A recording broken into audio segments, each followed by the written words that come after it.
Une des questions que vous redoutez certainement lors d'un entretien d'embauche, c'est pourquoi voulez-vous travailler pour notre entreprise? Cette question va permettre à l'employeur de vérifier si vous avez fait vos recherches, de vérifier que vous connaissez les valeurs de l'entreprise et si vous avez un véritable intérêt pour ce poste spécifique ou si vous enchaînez les entretiens d'embauche. Il veut savoir si vous êtes motivé et si vous avez une bonne compréhension de ce que l'entreprise fait, de ses valeurs, de ses missions.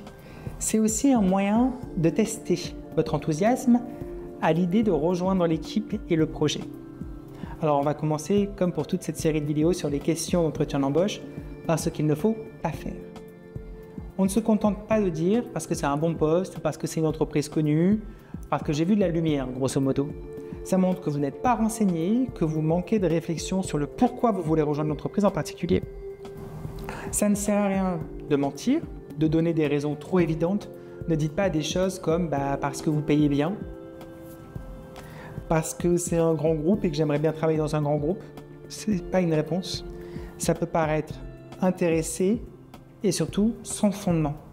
Évitez de parler seulement de ce que vous voulez de l'entreprise sans montrer ce que vous pouvez apporter à l'entreprise. Oui, vous voulez travailler parce que l'entreprise va vous apporter quelque chose, mais n'oubliez pas que c'est un échange et que vous aussi, vous avez quelque chose à apporter. Donc premièrement, qu'est-ce qu'il faut faire? Faire des recherches sur l'entreprise. Montrer que vous connaissez le secteur d'activité, l'histoire de l'entreprise, sa mission, ses projets, ses valeurs. On parle beaucoup de valeurs en 2025. Mentionner les valeurs. Mentionner un élément spécifique que vous avez recherché sur Internet, sur leur site, etc., qui vous aurait particulièrement intéressé.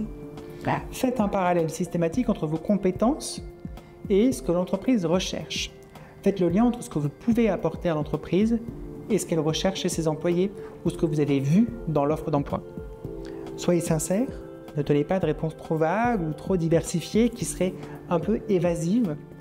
Expliquez pourquoi vous vous sentez aligné avec les objectifs et avec la culture de l'entreprise et pourquoi ce poste vous intéresse vraiment. On m'a donné un exemple avec un poste de responsable RH. Eh bien, j'ai découvert votre entreprise à travers plusieurs articles dans la presse et j'ai plusieurs analyses sur votre approche innovante du management des ressources humaines. Ce qui m'a particulièrement attiré, c'est votre philosophie de développement des talents et de bien-être au travail, des valeurs que je partage pleinement. J'ai aussi vu que vous avez lancé récemment un programme de formation interne destiné à promouvoir la mobilité au sein même de votre groupe, ce qui correspond non seulement à mon domaine d'expertise et aux études que j'ai pu faire en gestion des carrières et en développement des talents, mais surtout à ce qui me motive intrinsèquement dans un poste de responsable ressources humaines. J'apprécie vraiment cette vision proactive de la gestion RH et je suis convaincu que mes compétences en gestion de la performance et en accompagnement des collaborateurs que j'ai pu mettre en pratique, notamment dans mes dernières expériences que vous avez vues sur mon CV, pourront contribuer à renforcer encore ce programme. Clairement, là, avec un texte pareil, on a vraiment la sensation que la personne a fait ses recherches, on montre qu'on a pris le temps de s'informer sur l'entreprise, qu'on partage ses valeurs et qu'on peut apporter quelque chose de concret à ses projets. Cette approche montre non seulement notre intérêt, mais aussi notre professionnalisme.